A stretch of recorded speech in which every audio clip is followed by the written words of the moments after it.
Hello Hasbro fans, this is Sep for This Is Toys with a Star Wars The Clone Wars figure review, and this figure is the Castas with speeder bike mini rig.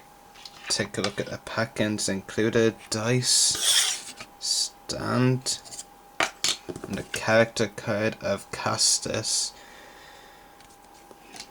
We also come with this thing, which is like a setting for a diorama. I believe it's something along those lines.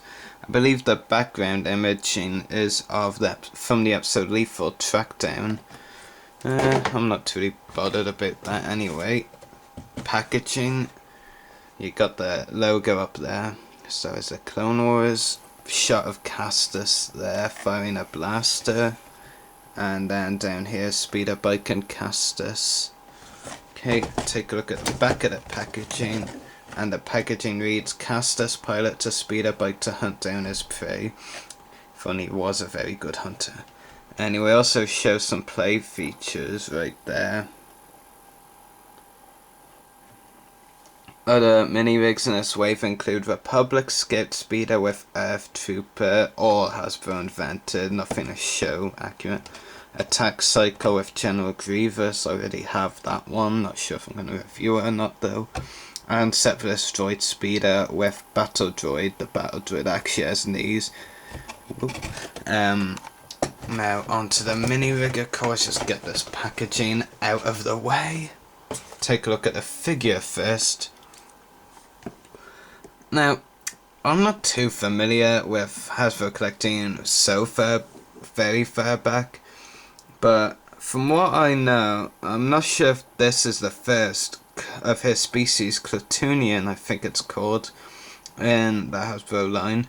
I know it's definitely the first in the Clone Wars one, but if there's any other Clatoonians that have been released over the years in the Hasbro line, feel free to comment and tell me who. I believe there was one in Return of the Jedi. I don't think he was ever made though. Anyway, enough about that. Let's talk about the figure. Actually, one interesting detail is he has 3 logos. You see that one right there, that my fingernail is over. He also has the same logo on both shoulders.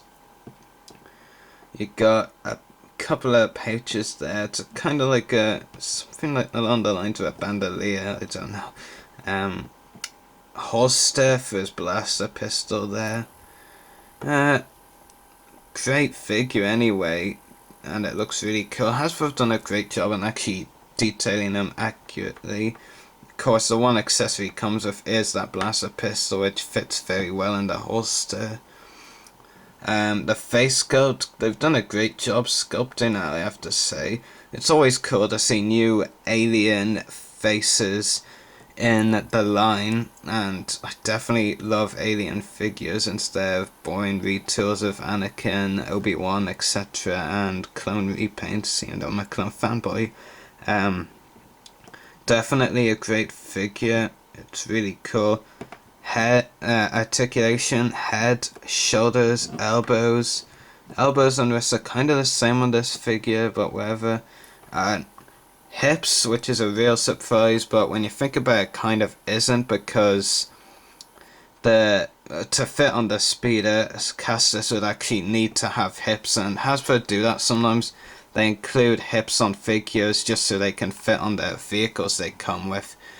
It's really just a way of doing the kid feature thing, I guess. Otherwise, it won't be much of a mini rig. And knees, no ankles, but that's not really a surprise because it always happens that way, doesn't it? The speeder bike as well, very interesting. It's got a logo there. Not sure if it's the same on Castas' shoulders, but it is quite cool. A speeder bike is pretty neat, and it's got lots of great detailing on. I'll give you a look at the underside of it. Nothing really too special underneath, but on the top it's definitely a win. There's a couple of moving parts on the set. There's the 2 handlebars there, and then there's these feet underneath which also move, which is pretty cool. You got some moving parts in this vehicle, which is quite neat. It is a really good mini rig pack, has to be said, and definitely one I would recommend you pick up. There's not all many flaws with it. You get an all new species in the animated line, and it's a really cool figure. Castas wasn't the coolest of bounty hunters. He didn't act like a bounty hunter, but his figure is excellent, definitely, and Hasbro's done a great job on it. And I hope we see more alien species figures down the line. We know we're getting a Basisk next year in General Ponkrell, and he'll make a very interesting figure. I'm going to go ahead and rate this mini rig pack overall 9 out of 10. Only reason I'm taking marks off, of course, is the lack of ankle articulation. Actually, no, scrap that. 9.5 out of 10, because he does actually come with hips, so kudos to Hasbro on that. So 9.5 out of 10. If just they include ankle articulation, this would have been the perfect mini rig pack. Anyway, hope you've all enjoyed this review. May the force be with you, and happy hunting.